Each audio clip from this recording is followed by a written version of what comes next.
या झाडाला बिमलीचं झाड असं म्हणतात. मी फूडी असल्याने गोवन पदार्थांमध्ये याचा वापर करताना अनेकदा बघायची.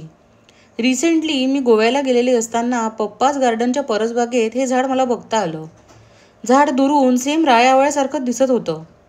बिमलीला बिलिंबी, बिमला किंवा क्युकंबर ट्री असं म्हणतात. जगातल्या सगळ्यात जास्त आंबट फळांमध्ये या फळांचा समावेश होतो. या झाडाला सुंदर लाल गुलाबी छोटी छोटी फुले येतात. याची फळं रायावळ्यासारखी झाडाच्या मुख्य खोडावरच क्लस्टरमध्ये लागलेली असतात. बिमलीची फळं व्हिटॅमिन सीचा उत्तम स्रोत आहेत. याशिवाय ती अँटीऑक्सिडंट्सने परिपूर्ण असतात. याच्या पानाफुलांचा उपयोग आयुर्वेदिक मेडिसिन्स बनवण्यामध्ये केला जातो. याचं झाड खूप मोठं होत नाही. रायावळ्यासारखंच ते 10 ते 15 फूट उंच आणि बुशी असतं.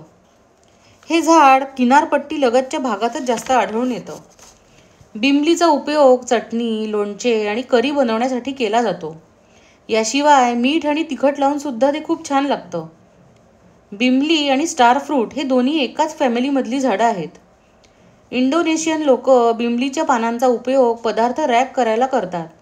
जसं आपण केळीची किंवा हळदीची पानं वापरतो अगदी तसंच. बिमली हे पोपटांचं आवडतं फळ आहे. मध्यंतरी पप्पाज गार्डनने पोपट ही फळं खातानाचा व्हिडिओ पोस्ट केला होता. त्यानेच इन्स्पायर होऊन मी हे चित्र काढलंय.